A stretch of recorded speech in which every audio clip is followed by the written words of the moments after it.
Anatomy review of the urinary system. So the urinary system consists of the kidneys, the ureters, the urinary bladder, and the urethra. The kidneys are paired organs. They are retroperitoneal, meaning they are lying in the abdominal pelvic cavity behind the peritoneum and peritoneal cavity. They function to form urine, to filter blood, which in the filtration of blood they're removing toxins, metabolic waste, and excessive ions. They regulate blood volume, chemical composition of blood, as well as pH of blood. They help maintain blood glucose levels. They help regulate blood pressure. They regulate red blood cell production, and they activate vitamin D. So those are just a few of the functions. I won't go into detail on those, but just important to know the main functions. And if you want to know more about, well, how do they work to regulate red blood cells, that's a very interesting process, as well as the others. So you can take a look at those in more depth on your own. So here's a diagram of the urinary system. You can see on the right-hand side the kidneys and they're the various parts that we just discussed here. The kidneys are bean-shaped organs. They have here are the kidneys, the ureters, the bladder, and urethra as the main parts. Since the kidneys function primarily to form urine, I have at the bottom of this page pathway of urine. So once urine is formed, we can follow it from the nephrons to the collecting ducts, to the renal papillae, to the minor calyx, to the major calyx, the renal pelvis, then through the ureters to the urinary bladder where it's stored, then through the urethra and out of the body. So this diagram shows many of the things I just mentioned. You can see blood going into the kidney through the renal artery, and then all of the filtration occurs. Urine is formed, and then the nephrons, which largely lie here in the renal cortex, push the filtrator urine into the renal medulla where our collecting ducts lie. And then this very small area here at the end of each renal medulla is the minor calyx. That dumps into a larger major calyx. Then the renal pelvis is this whole middle section of the kidney, the ureter, then down to the urinary bladder and out through the urethra. Kidney anatomy, again, there's a right and left. The right is a little lower than the left, and the main reason for that is that the liver, if you recall, is in the right upper quadrant. It kind of takes up some space there, so it's going to push the right kidney down just a little bit. Again, some other characteristics. The retroperitoneal describes where the kidneys lie in the abdominal pelvic cavity. So they are in the superior lumbar region and behind the peritoneum, which is that serous membrane lining the peritoneal cavity. The renal hilum, again, that middle part of the kidney is where we're going to find the ureters, blood vessels, lymphatic vessels, and nerves entering and exiting the kidney.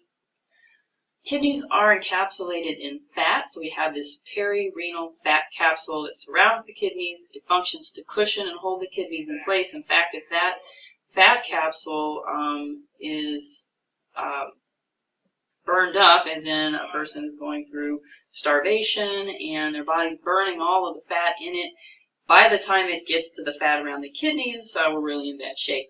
It can basically consume all of that fat around the kidneys and cause the kidneys to drop in their position. So that fat pad is very important.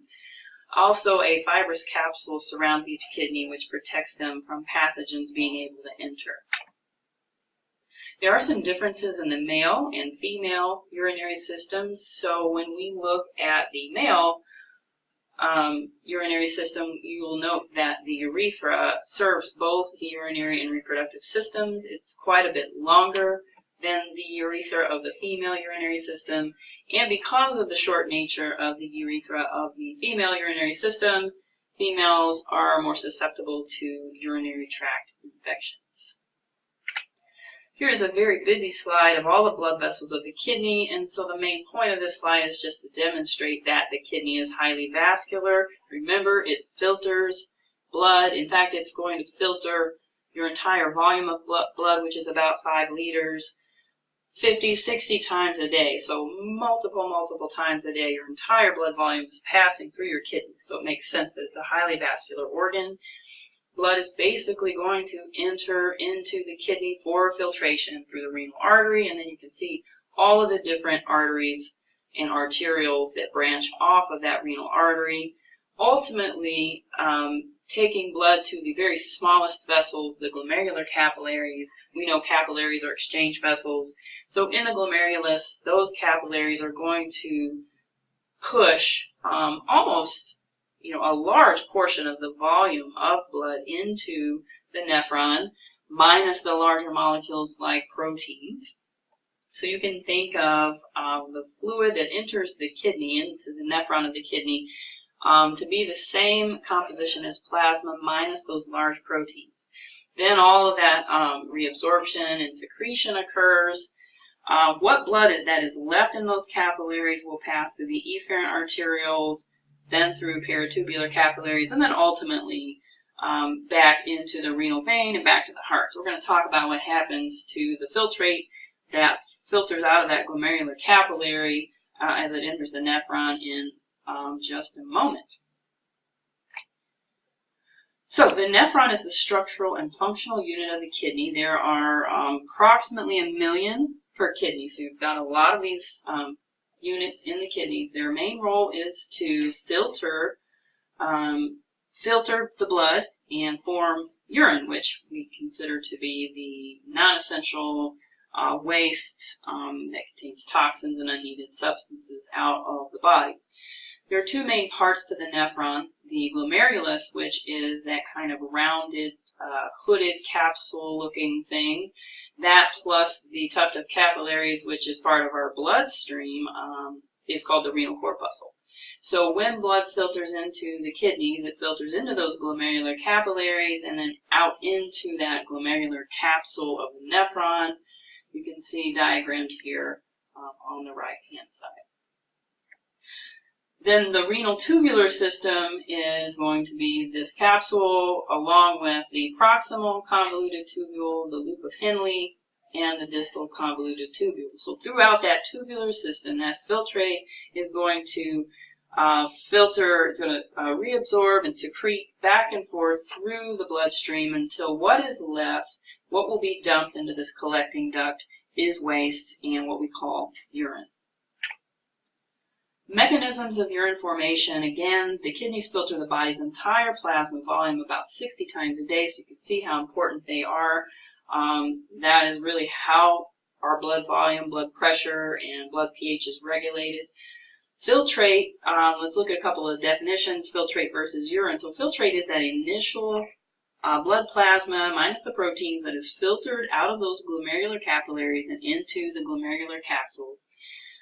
It is a lot of filtrate. There is a lot of filtrate that goes into our kidneys. Again, 5 liters, 60 or so times a day.